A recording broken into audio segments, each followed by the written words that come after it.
Welcome to Love Lines.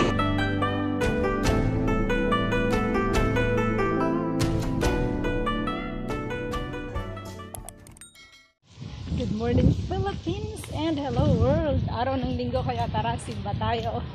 Happy Mother's Day sa lahat ng mga nanay at sa lahat ng mga mother figures.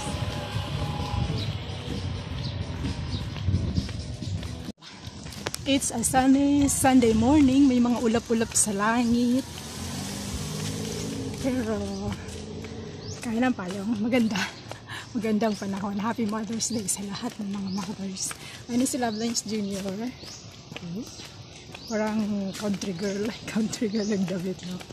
Okay. Nice combination. Kagaya sa mga pinanonood kong short films. Ganyan ang ulap. Cotton clouds. Okay. See you later. Oh, si father na ba yun? Dito na ako gadadaan sa gilid. Mas maganda. Dadaan ako sa exit.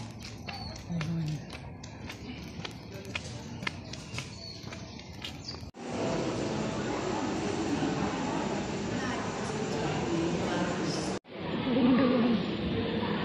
Namamatay pati yung bilang.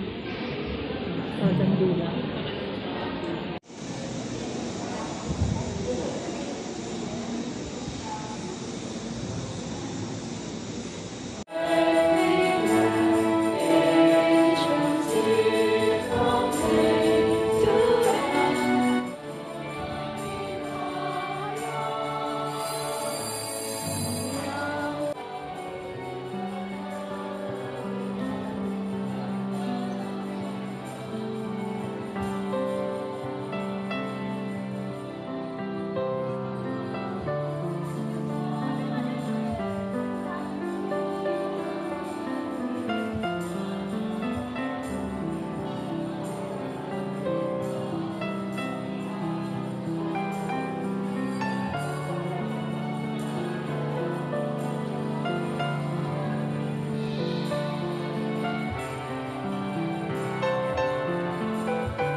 Madilim, mainit.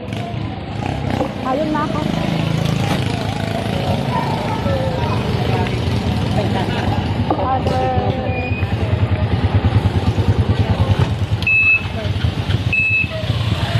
So, diba? May mga tupa. Ang tupa. Tayo ang mga tupa, ang Panginoon ng ating pastol. Ang kanyang mga tupa ay nakikinig at sumusunod sa kanyang pastol. So, happy Mother's Day nga pala sa lahat. Sa mga tupa. Pinadress nyo sa tatay, sa mga asawa, na kung ang mga asawa dito, mga lalaki ay tatawag na tupa, sila ay sumusunod.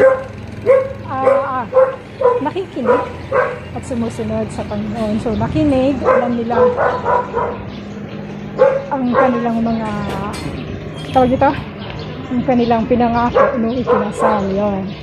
At sumusunod, susundin nila yung kanilang gagawin nila kung anong kanilang pinangako. Maganda yung message. Siguro kukunin ko na lang yung link ng video ng YouTube ng chapel para mapakinggan yung message ni Father. Napakaganda. Tayo bilang mga Kristiyano, yung question niya sa atin, tayo ba daw? Sa amin pala. Kung kami ng mga nagsimba, kung kami daw ba ay pastol, tupa ng Panginoon. Kami ba yung mga tupa? Kami ba ay sumusunod, nakikinig at sumusunod sa Kanya? So, nasa atin na. Nasa amin yung sagot. Nakinig at sumunod. Tumalima kung ano yung pinag-uutos. Sumunod sa Kanyang utos at ginawa. Anyway, at kung ikaw ay nakinig at sumunod, hindi mapapahamak. Literally, yung mga tupa na sumusunod sa kanilang pastol talaga, hindi naliligaw ng landas. So, ganun din sa atin ng mga Kristiyano. Yun. I'll continue later. Dahil nahirapan akong maglakad habang nagsasalita. Okay, I'll see you in a bit. So, that's all for now. Thank you so much for watching. Once again, this is Love Lines. Have a good day and God bless.